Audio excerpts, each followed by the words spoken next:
My name is James Francis. I'll be your host for this webinar, co-hosted by ITWeb and Netskope. But let's jump into our topic for today, which is protecting data everywhere. And it's really become about data. In fact, I've noticed the two areas that concern security the most are people and the movement of data, because those are the two areas that the criminals love to target. It's the two areas that are also the hardest to secure in a, let's call it a post-perimeter world. People and their credentials go everywhere, so does data. In fact, data can permeate even more than people do, and that is a significant challenge for organizations. Now, the question is, how does this look for South African organizations, especially as we are adopting cloud in very big steps? How do you see, now I might have a problem that I didn't think I had before, especially in something as complex and widespread as data? Yeah, I think it's twofold. I think firstly, you've got security professionals who probably realise they've got an issue but don't have the tangible data to take that back to the business. And then probably secondly, those who think they might but don't really have a full understanding of that. I think the first step for any organisation is to get an understanding actually of their usage. So that's something that's fairly easy to do with a lot of the tools, including our own. Many organisations either know that they don't have the visibility and that's why they say don't know, or they don't realise that they don't have the visibility that they need. A pretty high proportion of respondents, nearly 2/3, actually said, yes, we're in a good place here. We have a program in place.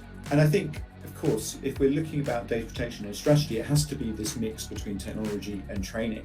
Data is strategic. I would actually go as far as say data and people are the only strategic differentiators, competitive differentiators for any organization these days. Everything else is pretty much tactical. Typically, security perceived as the department that says no.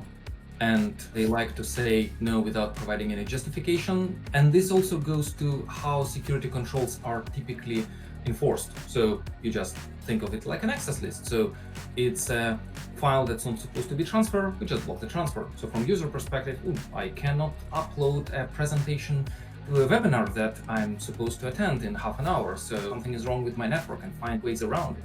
So the typical reaction of a user who cannot get work done is obviously to complain and to be unhappy, but also to find ways around that limitation that they have encountered by finding some creative ways.